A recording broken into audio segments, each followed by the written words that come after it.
Noite, Policondrite Amigos, Rede Brasileira pela Policondrite Recidivante, vai iniciar hoje uma live com a doutora Bruna Porto, reumatologista, e nós vamos falar sobre doenças autoimunes, o que são, da onde vem. É um tema bastante recorrente, muito interessante. Vamos ver. Doutora, vou convidar aqui. Vamos convidar a doutora Bruna Porto, já está entrando. Oi. Olá, doutora! Boa noite! Boa noite, tudo bem? Tudo bem, muito prazer. É um prazer imenso recebê-la aqui conosco. Agradecemos muito por essa oportunidade. Policondrite Amigos, Rede Brasileira pela Policondrite Recidivante. Recebendo a doutora Bruna Porto com muito carinho, muito respeito, para falar de um tema que é muito recorrente e que traz realmente muitas dúvidas para muitas pessoas, que é doenças autoimunes. O que são? Da onde vem? Né, doutora? É um tema que a gente ouve muito falar, as pessoas fazem muitas perguntas e têm muitas dúvidas, né? O Policondrite Amigos é um grupo de apoio para pessoas com policondrite recidivante, para quem não sabe. A policondrite recidivante é uma doença autoimune, é uma doença sistêmica que causa uma inflamação sistêmica de cartilagens, afetando também tecido conjuntivo. É uma doença rara, autoimune rara. Muito prazer, doutora. Muito obrigada por estar aqui conosco. Capaz, eu que agradeço. O prazer é todo meu. Importante falar desse tema, né, que é tão comum, né, a doença autoimune, e tem tantos mitos, né, que envolvem esse assunto, então trazer isso é bem importante mesmo. Muito importante, doutora, muito importante. Principalmente porque os pacientes também têm muitas dúvidas, né? Como surgem as doenças autoimunes, o que são doenças autoimunes, afinal? Então, acho que podemos começar. Aqui já temos bastante pessoas entrando. Muito obrigada aqui, doutora Valquíria. Muito obrigada pela presença de todos aqui conosco. É uma honra estar aqui com a doutora Bruna Porto. Doutora, então, acho que a gente pode começar com essa pergunta básica, né? O que são doenças autoimunes, doutora? Uhum. As doenças autoimunes são um grupo de mais de 100 doenças, né? E que são muito prevalentes. A gente estima que cerca de 5% da população mundial apresenta doenças autoimunes, né? E elas são diversos tipos, afetam vários sistemas, e todas são caracterizadas por uma desregulação do sistema imune.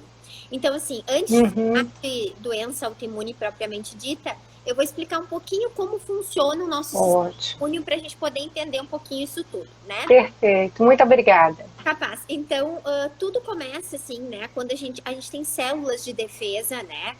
Principalmente os linfócitos, que são células que são capazes de reconhecer aquilo que é próprio do corpo e aquilo que vem de fora e que está vindo para atacar aquele corpo, né? Como vírus, bactérias, por exemplo, né?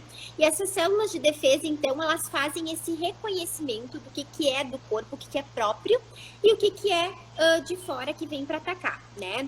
O que é a doença autoimune? É quando esse reconhecimento ocorre de forma inadequada, então há uma falha do reconhecimento e as células de defesa, ao invés de atacar, né, esses antígenos, que são esses invasores externos, acabam atacando as componentes do próprio corpo do paciente, né, levando então a uma reação inflamatória, que é o que causa todos os sintomas, né? Então, na verdade, como funciona? A gente tem, então, essas células que reconhecem, né, essas proteínas que vêm de fora, né, esses invasores, e quando elas reconhecem esses invasores, elas produzem proteínas que a gente chama de anticorpos, que são que levam à inflamação para tentar conter essa infecção. Só que na doença autoimune, esse reconhecimento ele é perdido. E as próprias células de defesa começam a atacar, né, estruturas do corpo do paciente, não reconhecendo, né, que elas são do paciente e liberando, né, principalmente os linfócitos B, no caso, eles liberam anticorpos, que são proteínas, que acabam gerando essa inflamação nesses órgãos acometidos, né? Então, doenças autoimunes, elas são caracterizadas, né, pelos autoanticorpos, que são anticorpos proteínas que as células de defesa produzem, que acabam atacando as células da pessoa, né? Perfeito. E a gente falar, porque não é uma coisa assim, as pessoas falam, eu acho que é autoimune, eu não acho. A gente tem critério para isso, né? A gente tem ótimo, alguns critérios bem estabelecidos, né? Que são, inclusive, relacionados a isso que a gente conversou. Então, para ter que uma doença é autoimune, a gente precisa ter, então, um autoanticorpo, né? Então, uma proteína produzida pelo próprio corpo contra o corpo, né? E não contra um invasor. E a gente precisa ter essa comprovação, né? A gente faz isso em ratinhos de laboratório, então tu pega esse autoanticorpo, essa célula de defesa desregulada do paciente, coloca no ratinho e o ratinho desenvolve aquela doença autoimune, comprovando que realmente são essas células de defesa, essa desregulação que causa a inflamação. Então, sim, perfeito. Provar no laboratório se uma doença é autoimune ou não, né? E a gente tem muitos tipos, né, de doenças autoimunes, né? Pois é, doutor. Tem uma classificação delas, né? As doenças autoimunes, elas podem ser sistêmicas ou localizadas, né? Depende daquilo que elas vão atacar. Se elas atacam um órgão específico, por exemplo, a tireoide, a gente diz que é autoimune localizada. Por exemplo, o hipotireoidismo pela doença de Hashimoto. De Hashimoto. Isso. Ele é uma doença comum, né? O da tireoide, que é uma doença autoimune. A gente tem Mas não sistêmica, né, doutora? Exatamente. Ela é uma doença autoimune localizada na tireoide. Ela é causada por anticorpos, a gente chama anti-TPO, que são anticorpos que atacam a tireoide do paciente, levando então a diminuição no funcionamento da tireoide, levando a hipotireoidismo por Hashimoto, que a gente diz, né? Então é um exemplo de doença autoimune localizada, né? Que não ataca outros lugares. Diferente de doenças autoimunes sistêmicas, né? Onde a gente tem a produção de autoanticorpos que afetam várias partes do organismo do paciente. Então, ele pode ter alterações em vários órgãos, vários tecidos, né? Decorrentes de uma doença. Por exemplo, o lúpus, né? A artrite reumatoide, a doença celíaca, que é uma doença que tem sido bastante falada, que é uma doença autoimune também, né? Que pode atacar vários órgãos, né? Várias componentes do corpo humano. Então, a gente diz que é uma doença autoimune sistêmica, né? Então, a gente tem essa... A policondrite? Ela é uma doença sistêmica, né? Ela é caracterizada, uma doença autoimune sistêmica caracterizada pela inflamação, né, de cartilagens. E como a gente tem a cartilagem em vários órgãos do nosso corpo, ela é sistêmica, né? Então, isso vai depender, o local, né, dessa doença autoimune, o que ela vai atacar, vai depender contra que é o autoanticorpo que ela tem, né? Então, por exemplo, no lúpus, a gente tem autoanticorpos que atacam a membrana celular e levam inflamação de vasos, a gente diz vasculite, né? De vasculite. Exatamente. Então, a gente... vasos, enfim, a gente tem quase todos os órgãos do nosso corpo, né? Então, o lúpus, ele é uma doença onde a gente tem uma forma de apresentação muito variada, né? E pode afetar vários sistemas justamente por ser uma doença autoimune sistêmica que tem essa característica de levar à inflamação de vasos que a gente chama de vasculite, né? Doutora, a policondrite é da família, né? Considerada da família das vasculites também, e sistêmica. E essas doenças autoimunes sistêmicas, elas costumam ter uma variedade de sintomas grande, né, doutora? Isso é justamente por acometerem o corpo todo, né? Poderem afetar o corpo todo. E isso acaba dificultando muitas vezes o diagnóstico, porque nem sempre esses pacientes apresentam um quadro muito característico no início, né? Tu pode ter uma inflamação no início só localizada no rim, daqui a pouco começa a gerar outras inflamações, enfim, e isso acaba atrasando... Dificultando o diagnóstico, né, doutora? Porque muitas vezes é um quebra-cabeça, né? Até se juntar todas as peças, né, doutora? E a gente tem, assim, vários tipos, né, de doenças autoimunes mais raras, né? Então, isso também dificulta um pouco o diagnóstico, como é a A policondrite. policondrite o dado de incidência que nós temos é de 3 a 5 pessoas em 1 milhão. Mas há quem fale de 1 a 5, né? Quer dizer, realmente é muito rara. Mas também pode ser muito subdiagnosticada, né, doutora? E a gente às vezes acha que pode ser menos rara do que a gente imagina também, né? E existem muitas doenças autoimunes super comuns que a gente não costuma Sim. falar, assim. Um exemplo é esse que eu já falei, até mesmo da tireoide, né? O hipotireoidismo por Hashimoto, que é muito comum. A doença de Graves, que também é uma doença autoimune que afeta ao funcionamento da tireoide, né? Normalmente no quadro inicial, mais com hipertireoidismo, então a tireoide funciona mais rapidamente. São doenças autoimunes comuns e que muitas vezes o paciente desconhece, né? É muito comum eu atender um paciente. Com certeza. Perguntar para ele assim, tu tem algum problema? Eu tenho uma doença na tireoide. Que tipo tu tem? Às vezes até sabe dizer, é um hipotireoidismo, né? Que quer dizer que a tireoide é mais lenta. Mas aí eu pergunto qual é a causa. E muitos não sabem dizer, né? Então é verdade. A gente diferenciar isso, até porque uma coisa importante é que as doenças autoimunes, elas costumam virem acompanhadas. Isso que eu ia falar agora, doutora. Porque, por exemplo, é muito comum na policondrite, nós temos vários casos, né, de doenças autoimunes associadas, né? Então, policondrite com artrite reumatoide, com artrite, com Sjögren, enfim, né? Uma gama variada, né? Isso, essa associação ela é muito comum entre as doenças autoimunes. Muito comum. Né? E isso acontece também pela essa questão genética que eu vou conversar um pouquinho, né? A gente entra agora nas causas, né? Nas possíveis causas, né, doutora? Antes eu só queria comentar uma coisa assim, importante nessa questão da autoimunidade, né? Que assim, quando a gente está falando de doença autoimune, como eu falei, é importante a presença dos autoanticorpos, que são essas proteínas que o nosso corpo, né, contra si próprio.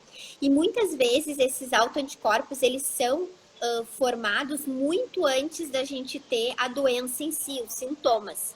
Então, uma coisa importante que costuma acontecer é eu ter algum paciente que a gente faz o exame de sangue, ver que tem um autoanticorpo, por exemplo, um fator reumatoide, que é um anticorpo relacionado à tireoide, ou o FAN, né?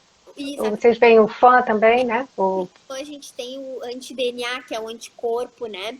Que é muito comum no lúpus, né? Então, muitas vezes... O ANCA para granulomatose, né? Isso, o ANCA que pode estar presente tanto na granulomatose quanto nas doenças inflamatórias gastrointestinais. Então, todos esses autoanticorpos... O Crohn, né? Isso, Crohn, retocolite, né? Então, assim, todos esses autoanticorpos, eles podem aparecer muito antes da doença acontecer, dela vir se manifestar. Porque não basta a gente ter o autoanticorpo, a gente tem que ter toda uma desregulação no sistema imune para a gente ter, então, uma doença autoimune. Ela não vem só da presença do autoanticorpo em si. Então, uma coisa importante é que muitas vezes a gente tem pacientes que fazem exames, né, de autoanticorpos tipo FAN positivo, né? Fator reumatoide, né, um DNA positivo, e vão desenvolver muito tempo depois a doença autoimune. Então, é verdade, doutora. Isso, né? Esses dias eu atendi uma paciente que ela tinha um fator reumatoide positivo, né? Veio encaminhada por dores articulares. Inicialmente, o quadro dela era uma artrose, era um desgaste de cartilagem, não tinha inflamação. Imagina. Mas depois do segmento, assim, eu estava acompanhando ela já há 2 anos, ela um dia apareceu com muita artrite no exame físico, muita inflamação na articulação, na consulta.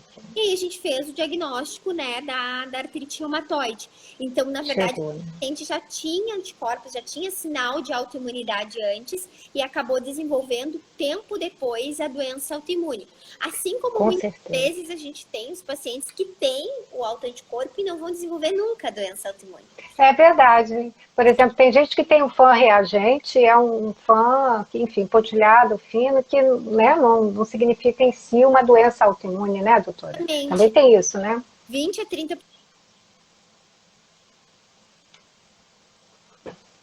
Doutora, tá mudo. Desculpa. Desculpe, ficou mudo. Ficou mudo.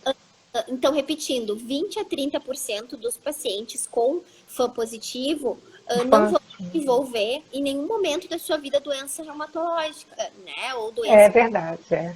Então, na verdade, É até um exame que o clínico não deve estar pedindo à toa, né, doutora? Deve ser pedido, solicitado dentro de um contexto, né, clínico. Exatamente, justamente por isso a gente tem que ter uma suspeita, porque senão muitas vezes acaba dando mais confusão, né? Mas mesmo naqueles meus pacientes que não têm nenhum sinal de doença, né, autoimune, quando eles têm um FAM positivo, ainda mais se for um valor muito alto de título, a gente costuma manter o acompanhamento para ver se não vai desenvolver uma doença reumatológica com o tempo. Né? E aí isso puxa para a segunda parte da nossa conversa, que é a respeito do que causa a doença autoimune. As causas, doutora, as causas, né? Existem algumas questões que a gente precisa falar, né, quando se fala em causas, né? Exatamente. O que a gente vê assim? A gente tem nas doenças autoimunes um componente genético e um componente ambiental. Então a gente diz que as doenças autoimunes elas são multifatoriais, ou seja, não existe um motivo só para surgir uma doença autoimune. São vários fatores que juntos levam à doença autoimune. E o fator genético é um deles, e é um fator importante, mas que e quando a gente fala de fator genético, a gente está falando não só de um gene, a gente está falando de vários genes que estão envolvidos no surgimento da doença autoimune, né? Então, a gente diz que existem famílias específicas de genes, né? Uma família específica é o MHC, que é um conjunto de genes que estão relacionados à autoimunidade. Ou seja, essas alterações genéticas podem dispor de qualquer uma das doenças autoimunes. Então, não existe assim, eu tenho um genezinho só para artrite reumatoide, eu tenho um genezinho para lúpus, eu tenho um só para hipotireoidismo por Hashimoto, eu tenho um só para espondilite anquilosante, né? Então, uma família de genes que são responsáveis por controlar a imunidade do paciente. E a desregulação desses genes, então, predispõe à doença autoimune. A doença. Isso é importante por quê? Porque muitas vezes a gente tem pacientes que têm, a mãe tem artrite reumatoide, o pai tem psoríase, né? A tia tem lúpus, né? A avó tinha diabetes tipo 1, que também é uma doença autoimune, né? Então, cada um tinha um tipo, mas por que eu tenho artrite reumatoide se meus familiares tinham essas outras coisas? É porque genética, o conjunto de genes que leva às doenças autoimunes, ele é o mesmo, esse kit, digamos assim, esse conjunto de genes são o mesmo para mais de uma doença. Então, por isso... Doutora, para aproveitar e fazer uma pergunta que tem todo sentido dentro do que a senhora está falando, mas por gentileza, desculpe. É uma pergunta que tem relação com isso que a senhora está falando, né? Com essa questão da causa, desse conjunto de genes, de ir numa família e de repente na outra não, né? Nós temos um caso no nosso grupo de uma pessoa, um homem, que teve policondrite dos 5 aos 12 anos de idade, mais ou menos, entrou em remissão, está em remissão até hoje, ele tem já 40 e poucos anos. Agora, ele tem um filho de 4 anos que está com a policondrite, né? Mas isso é um caso mais raro na policondrite, né? Isso pode estar ligado a essa questão que a senhora trouxe agora? Com certeza, sim. A questão genética, ela influencia em todas as doenças autoimunes, tá? Algumas um pouco mais e outras um pouco menos, né? Então, assim, o que a gente vê? Algumas doenças autoimunes, por exemplo, a espondilite anquilosante, a doença de BC, elas têm um peso maior essa parte genética. Então, a questão genética, ela pesa mais. Em outras doenças, a questão genética é menos importante, né? Então, isso é muito variável, o quanto pesa, né? O quanto pesa de gene e quanto pesa de ambiente. Para a gente diferenciar isso, a gente tem uma questão que a gente vê muito em pesquisa, né, na medicina, que é a concordância em gêmeos monozigóticos. O que isso quer dizer? A gente pega gêmeos idênticos, então os gêmeos idênticos têm 100% o mesmo DNA, né? E a gente vê, nesses gêmeos idênticos, qual é a porcentagem deles que os dois têm aquela doença autoimune. E aí a gente consegue mais ou menos estabelecer o quanto de genético é importante nesse surgimento e o quanto de fator ambiental.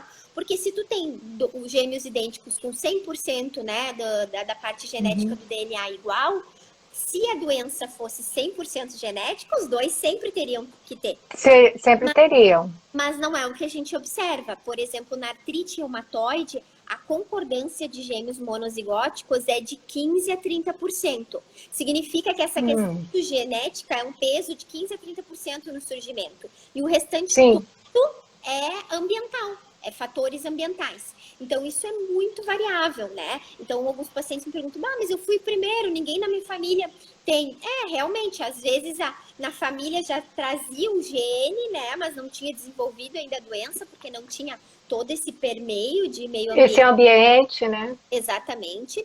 E muitas vezes é uma mutação nova, uma alteração que está acontecendo pela primeira vez, né, naquela pessoa. Também. É verdade, é verdade. Atento a isso, né? A pessoa que tem doença autoimune, ela tem mais chance tanto de passar para adiante, né, essa carga genética, essa doença, quanto ela em si própria tem mais chance de ter mais doenças autoimunes. Então, um paciente que tem uma doença autoimune, ele tem mais chance de ter outras. Então, não é raro a gente ver um paciente que tem psoríase, tem lúpus, tem doença de Crohn, por exemplo, junto. É verdade, é verdade, é verdade. Então, doutora, alguém está perguntando, uma pessoa está perguntando, o que seria esse fator ambiental, né? Exatamente. Essa é a segunda parte, né, então, da causa. Então, a gente falou um pouquinho sobre a doença autoimune. Primeira parte, então, a parte genética, que é isso que a gente conversou. Que tem uma influência grande, pode ter uma influência grande, né, doutora? Exatamente, que vai ter uma influência variável dependendo da doença que a gente está falando, né? E a gente tem a segunda parte, que é os fatores ambientais, que isso tem tudo a ver com o que a gente chama de epigenética. O que isso quer dizer? A epigenética é uma ciência que estuda como é que os fatores ambientais vão agir dentro dos nossos genes. Então, os nossos genes, eles podem ser ativados ou desativados de acordo com aquilo que acontece ao nosso redor, né? Nosso redor. Então, é dessa forma que o ambiente acaba influenciando no surgimento de doenças, né, autoimunes. E o principal fator ambiental que a gente tem no surgimento das doenças autoimunes são as infecções, tá? As infecções, elas costumam servir como um gatilho para o surgimento da autoimunidade.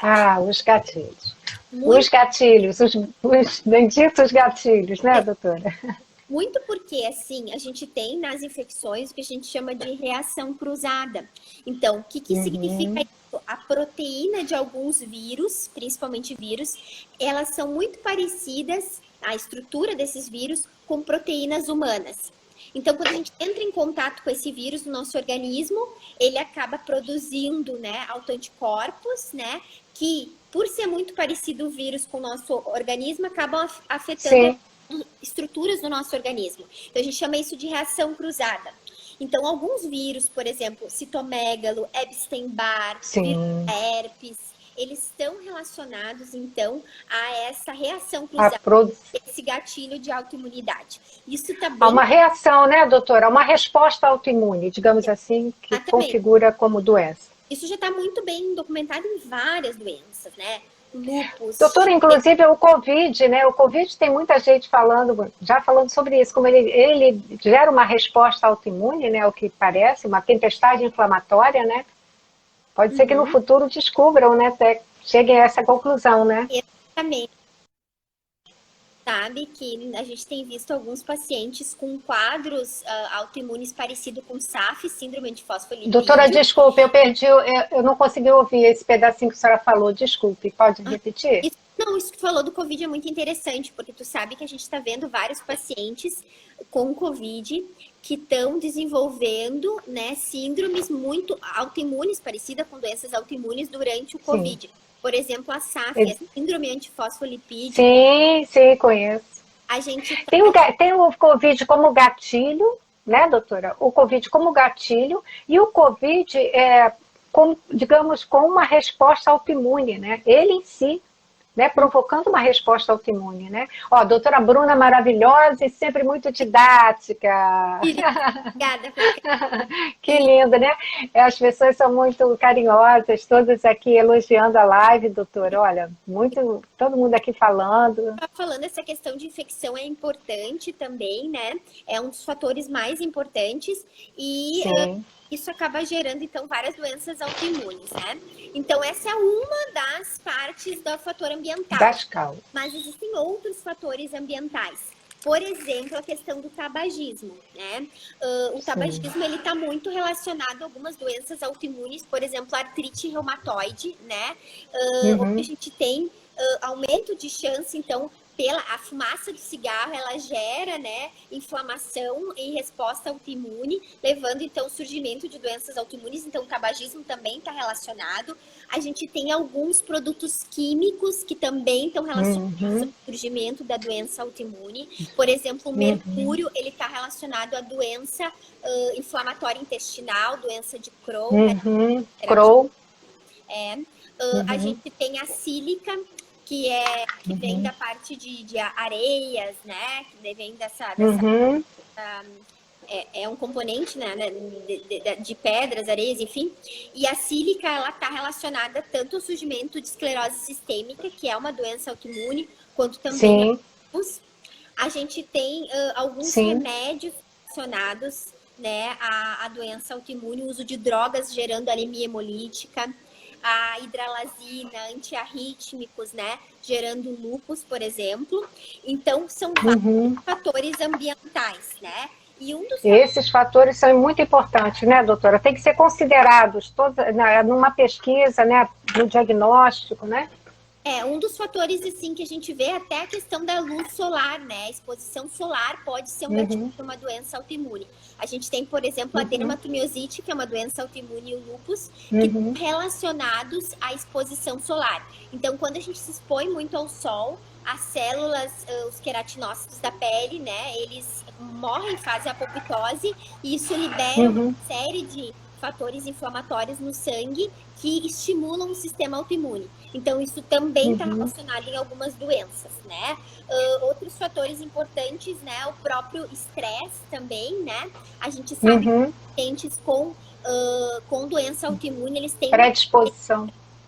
A gente nota muito assim, ó, nos períodos que a doença surgir num período de estresse importante, num trauma, ou mesmo piorar, exacerbar em períodos de estresse. Com certeza. Tem um fator modulatório nesse sistema autoimune que é importante. Sim. Muito. Uma questão hormonal a gente observa também. Tu sabe que mais uma coisa para as mulheres, né? As mulheres têm 3 vezes mais chance de ter doenças autoimunes do que os homens. E isso, sim. Por uma questão hormonal, né? A gente sabe que os pacientes, as mulheres, elas têm uma quantidade maior de estrogênio. E o estrogênio, ele é um hormônio que estimula tanto a reação inflamatória quanto o sistema autoimune. E as mulheres têm menos androgênios, que os homens têm, que são imunomoduladores. Eles agem como imunossupressores no sistema e diminuem a reação inflamatória. Então, é interessante que as mulheres, eu costumo dizer, né? A gente é em todos os sentidos abençoadas, né? É verdade. Do que os homens por causa É verdade. E a gente sente mais dor que os homens. Então, aquela história, né? Sim. A gente tem uma sensibilidade mesmo. Mas também tem eu acho que a gente tem uma capacidade, uma resistência para a dor muito grande, né, doutora? Olha, alguém aqui... doutora Bruna, sempre maravilhosa, esclarecendo tudo com muito carinho. Obrigada. Tá vendo? Já tem muita gente aqui lhe elogiando. Obrigada. E aí, então, essa questão dos hormônios, ela é super importante, né? Na questão imunológica. Tanto é que algumas doenças autoimunes, inclusive, a gente orienta as mulheres evitarem contraceptivos com estrogênio, né? Por esse risco de doença, como é o caso do lúpus, por exemplo. Né? Então, a questão hormonal também, ela influencia, né, no surgimento e piora dessas doenças autoimunes, né? Que mais? E microbioma? do microbioma, né? Que é uma coisa que as pessoas falam bastante, né? Falam bastante. O que é o microbioma? É. O microbioma é o conjunto de genes e de micro-organismos desses genes que convivem no nosso corpo. Então, a gente sabe hoje Correto. que não é só as nossas células, a gente tem milhares de bactérias que vivem no nosso organismo. Temos. Convivemos com elas, né, doutora? Convivemos com essas bactérias. Né? Exatamente, num equilíbrio, né? Existem bactérias boas e bactérias ruins, né? E, na verdade, grande parte dessas bactérias, elas estão presentes no nosso intestino. Então, nosso sistema gastrointestinal, ele é considerado o nosso maior microbioma, que é o local onde a gente tem essas várias bactérias ali convivendo. E o que acontece? Muitas vezes a gente tem uma disbiose desse microbioma, então um crescimento maior de bactérias ruins, né? Diminuição das bactérias boas, levando um aumento da permeabilidade, ou seja, essa membrana que reveste o intestino, ela fica mais aberta às bactérias, né, micro-organismos, e a gente fica mais expostos a receber esses micro-organismos. E a gente já viu por aquilo que a gente discutiu, né, antes, que a infecção, a presença desses micro-organismos está relacionada à questão da doença autoimune. Então, existe um racional teórico, né, que ligaria o microbioma à doença autoimune. Sim. Mas isso não está bem estabelecido para todas as doenças autoimunes. Sim. A gente tem mais estudos, por exemplo, no diabetes tipo 1, onde a gente vê uma relação bem marcada, né, do microbioma com a questão da atividade de piora ou não do índice glicêmico, mas a gente não sabe ainda muito bem até que ponto isso influencia e se uma dieta específica, né, poderia alterar. Sim. Isso falta ainda estudos para a gente poder comprovar e dizer, mas é um caminho promissor que tem crescido bastante, motivo de muitos estudos, né? E isso principalmente é importante pela questão de que o nosso microbioma intestinal, ele é formado nos nossos 2 primeiros anos, né, de vida. E isso tem muito a ver com o aleitamento materno. Então a gente sabe também que o materno tem a ver com a formação desse microbioma, né, intestinal saudável, e isso, de certa forma, poderia prevenir futuramente, né, doenças autoimunes. Mas isso, como eu falei, a gente tem muitas lacunas ainda de conhecimento, a gente tem muito para crescer no sentido de microbioma e doença autoimune. É verdade, doutora. Eu queria até lhe perguntar sobre isso. O que a senhora acha que, em relação às doenças autoimunes, a senhora acha que a gente tem avançado em conhecimento, em pesquisas, não para uma doença específica, mas para o fenômeno, digamos, da doença autoimune? Porque as doenças autoimunes, elas mudam o foco, né, doutora? Mas o sistema, a engrenagem é mais ou menos a mesma, né? É uma desordem, um desequilíbrio, uma desorientação do sistema imunológico que escolhe determinado alvo, digamos assim, né? Simplificando. Então, o que a senhora acha dos estudos assim, sobre doença autoimune? A senhora acha que a gente tem avançado? Ainda, né? A gente está engatinhando nisso, porque na verdade os pontos de interrogação que a gente tem, né? O quanto que essa questão do microbioma pode afetar, o quanto que hábitos, né, podem afetar. Eu tenho muitos pacientes que perguntam assim, doutora, o que eu podia ter feito diferente? Será que foi alguma coisa que eu comi? Alguma coisa que aconteceu que me fez ter essa doença autoimune? A gente não tem essas respostas. E a gente nem fala muito porque, na verdade, assim, não adianta eu culpar só o cigarro. O cigarro é importante, é verdade. Que fumam e não tem doença autoimune. Tem muitos pacientes que fazem tudo direitinho e tem a doença autoimune. Então, na verdade, a gente tem uma lacuna do conhecimento do que realmente está gerando a doença autoimune nos pacientes. Isso é uma coisa que angustia muito eles, mas que infelizmente a gente não tem ainda essas respostas. E eu acho que o futuro é muito no sentido de mapeamento genético, né?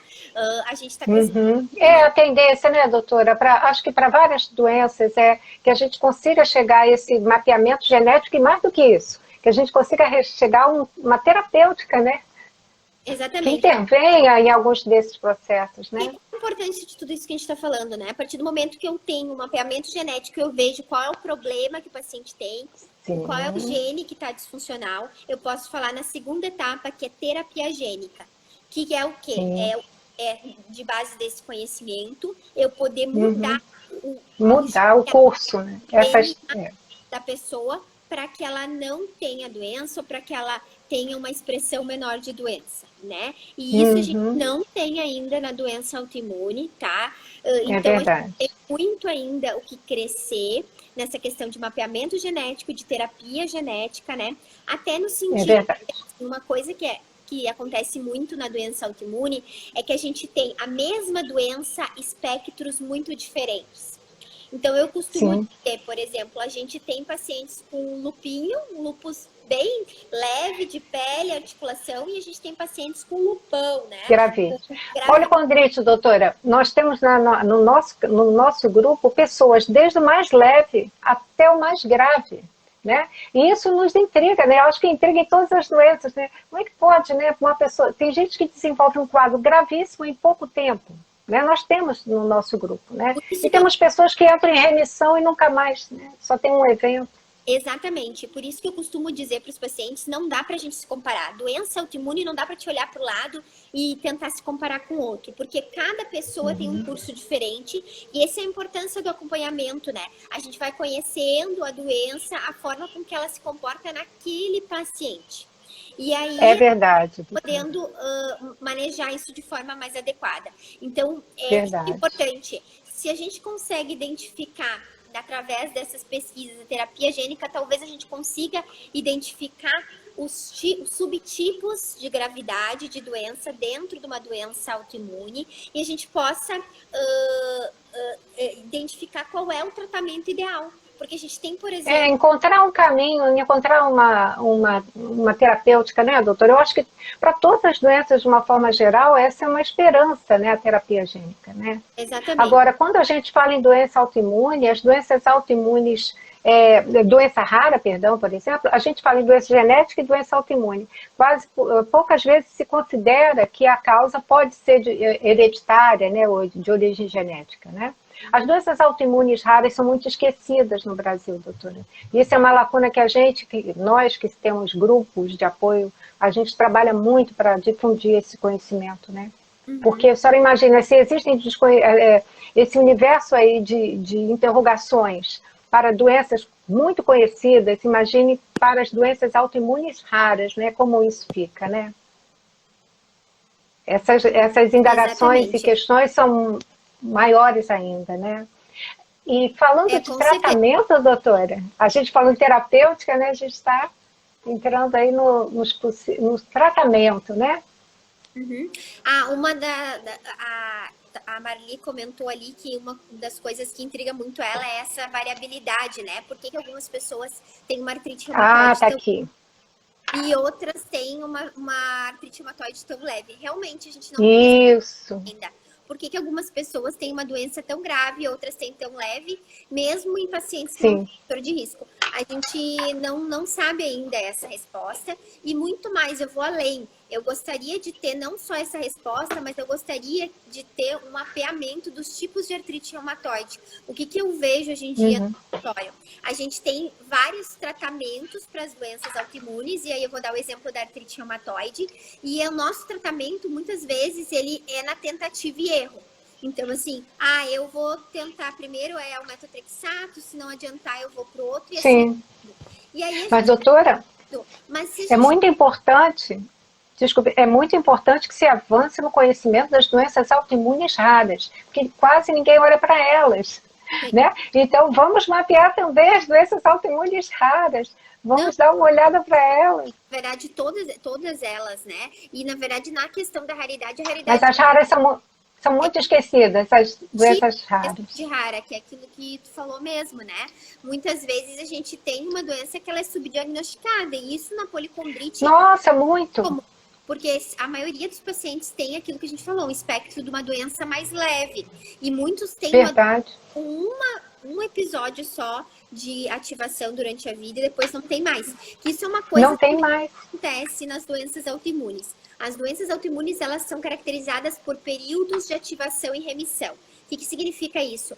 Períodos onde a gente tem bastante inflamação, acometimento, sintomas e períodos que a doença está mais tranquila, tá? O que a gente sabe? que às vezes fatores de estresse, infecções, né, abandono de tratamento, isso está relacionado à piora da doença e surgimento desses períodos de atividade. Mas muitas vezes a gente não tem nada disso e ainda assim o paciente tem esses períodos de ativação. Então, na verdade, isso é um curso da doença, essa flutuação, né, da doença autoimune, que também dificulta o diagnóstico, porque muitas vezes o paciente um quadro, aí ele trata com alguma medicação imunomoduladora. O mais comum é o corticoide, porque o corticoide, o que é o corticoide? Né? Prednisona, prednisolona, metilprednisona, ele é um anti-inflamatório potente. Então, ele não vai fazer muita distinção do que ele está tratando.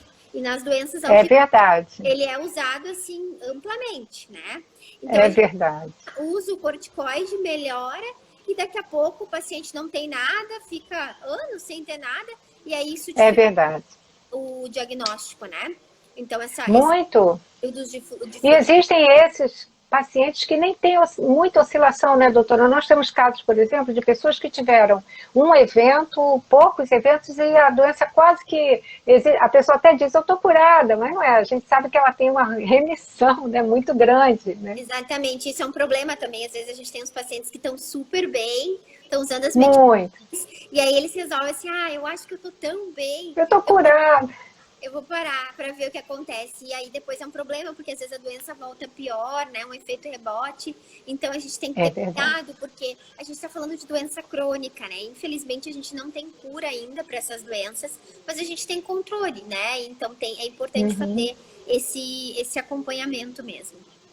É verdade, é fundamental. A gente sempre defende isso, assim, não abandone seu tratamento, esteja sempre em contato com o seu médico, mas há casos no nosso grupo de pessoas que realmente nem medicação mais usam, estão totalmente em remissão mesmo, né? Isso nos deixa muito felizes, né? As doenças autoimunes a gente consegue deixar sem medicamento, né? É uma minoria, mas... Não é? Desde que com acompanhamento médico isso é possível, né? Mas tem que ser bem... É verdade. Bem de perto mesmo, né? Tem que se acompanhar. Então, doutora, falando de tratamento, nós já falamos aqui agora de corticoides, né? A senhora falou um pouco sobre corticoides.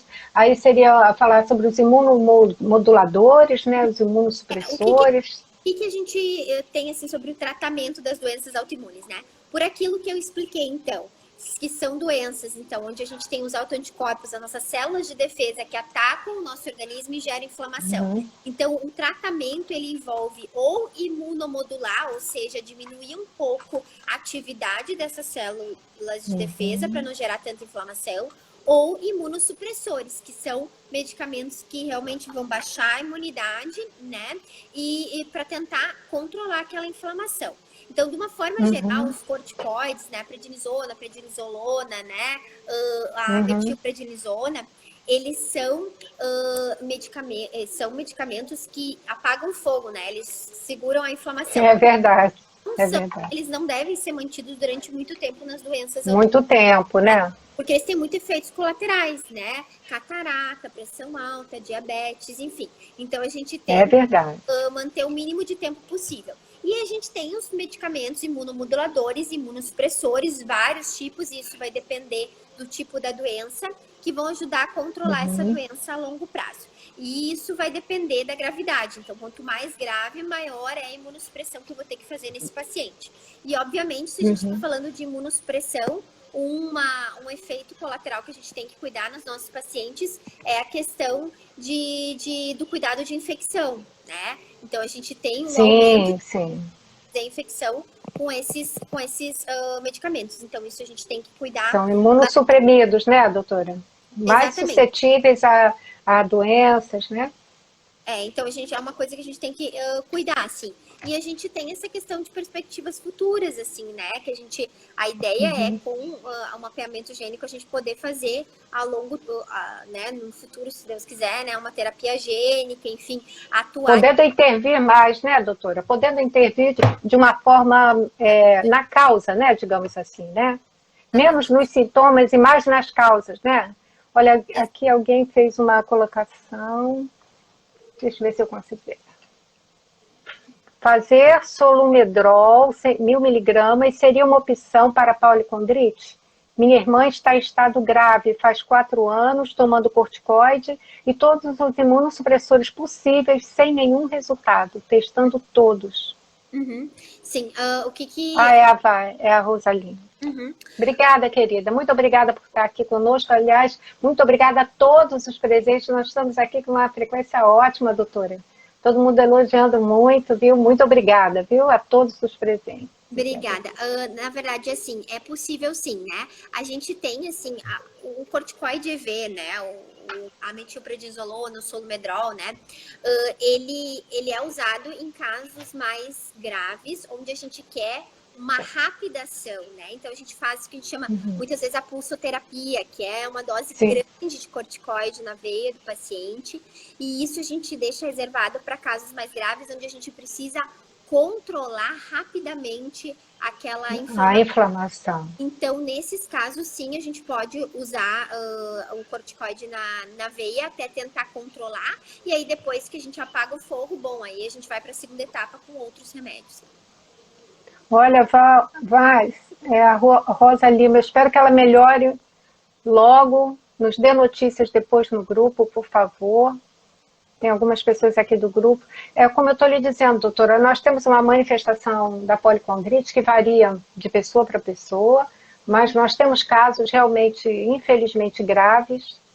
Infelizmente. Temos pessoas já cegas, temos pessoas surdas, temos pessoas que tiveram trombose e, infelizmente, perderam membros, né?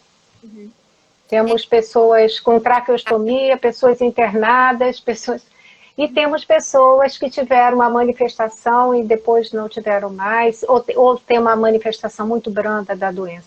Uma questão que é fundamental é conhecer um pouco mais sobre a patologia para poder realmente ter uma terapêutica, um tratamento que seja cada vez mais próximo, né, da solução. Eu vi uma pergunta ali embaixo que fizeram a respeito da gota, né? Que a gota seria uma doença autoimune. Isso é uma dúvida bem comum, assim. Existem algumas doenças que são reumatológicas, mas que não são autoimunes. Por exemplo, a gota. A gota, ela não é causada por um autoanticorpo, ela não é uma autoimunidade. Ela é uma reação inflamatória também, mas que é causada pelo acúmulo de ácido úrico nas articulações, gerando uma resposta inflamatória. Então, a causa é o ácido úrico, né?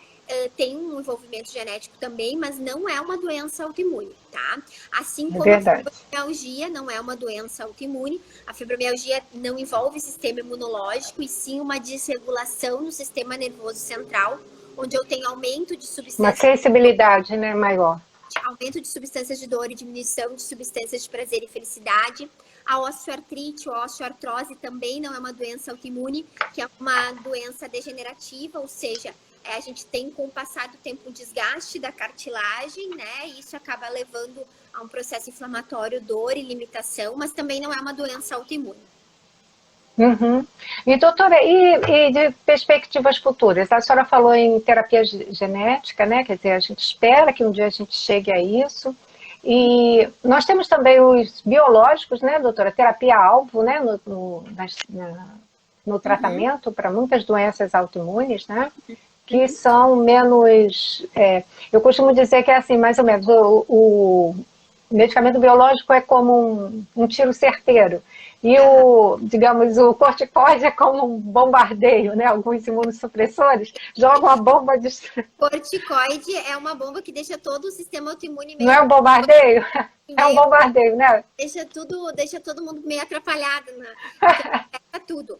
Mas, assim, os biológicos a terapêutica, né, relativamente recente, mas que a gente já tem bastante experiência, que são medicamentos, eles têm esse nome porque eles são feitos de células humanas, né, de partezinhas humanas. E eles são específicos para alvos, né, relacionados à inflamação. Então, existem vários tipos. Eu acho que até, assim, essa questão dos biológicos já está bem estabelecido, mas eu acho que o futuro é a gente identificar qual é, através, né, do mapeamento, seja da inflamação ou das células do paciente, a gente identificar onde é que está o problema do paciente para a gente poder... seria perfeito. A gente tem vários biológicos, cada um atacando uma partezinha da inflamação, mas a gente sabe que os pacientes têm mais uma via de inflamação do que outra. Por isso que muitas Sim. vezes tem um paciente que não funciona, não responde bem.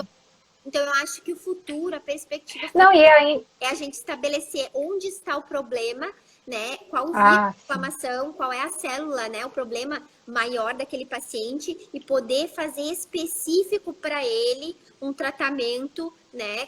Que possa fazer efeito de uma maneira mais rápida, porque realmente... Vai ser perfeito, doutora, vai ser perfeito se isso aconteceu. E a gente espera que aconteça, né? É verdade. A gente espera que aconteça, porque realmente a resposta vai ser muito melhor.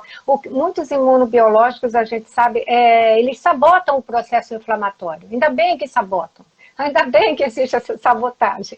Mas a gente sabe que, como a senhora falou, realmente, às vezes não funciona, porque o que a pessoa tem, né, ele pega uma citocina, às vezes, só silencia aquela e a pessoa tem um envolvimento na sua doença de outras e às vezes não responde. E a gente só está sabotando o processo, a gente sabe disso, né? Uhum. Mas a gente espera conseguir chegar a esse tratamento que olha para o indivíduo e consegue mapear, né, doutora, todo esse DNA dele, né?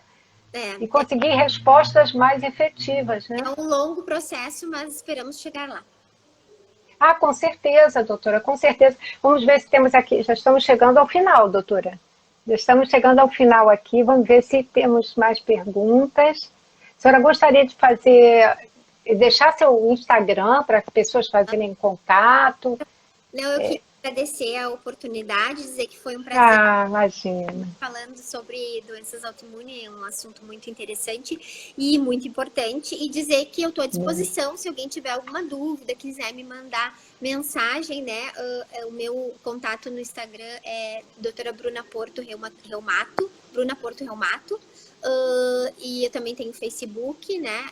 Bruna Porto Reumatologista. E estou à disposição para que vocês precisarem de dúvidas, enfim, para a gente conversar sobre esse assunto ou de outros que possam surgir. Ah, doutora, muito obrigada. Foi uma honra tê-la aqui conosco. Fica aqui o nosso convite também para outra live. Vamos falar um pouco sobre policondrite recidivante? Vamos falar? Vamos falar sobre sobre colágeno, por exemplo, né, que é um alvo, né, na policondrite recidivante, enfim, tantas coisas para conversar, para falar, né? E fica aqui o nosso convite. Nós já seguimos a senhora, o seu trabalho, admiramos muito o seu trabalho. Agradecemos muitíssimo a todos que nos assistiram, agradecemos muito. Fica aqui o nosso site, que é www.policondriterecidivante.com.br. Estamos em todas as redes sociais, no YouTube temos um projeto muito interessante, doutora, chamado Convivendo com a Policondrite Recidivante, depoimentos, onde ouvimos pessoas com essa patologia. Pessoas que nunca são ouvidas, né? Porque a policondrite é muito rara. Então, nós registramos um pouco dessa história, dessa vivência, dessa experiência rica e linda que essas pessoas têm, né? Que é uma história de luta, de resistência e de muita força. São histórias muito bonitas, estão lá no YouTube, Policondrite Amigos, né? E que mais? Estamos no Instagram, estamos em todas as redes, Facebook, né? E conte sempre conosco, doutora, o que nós pudermos fazer, estamos também à disposição, viu?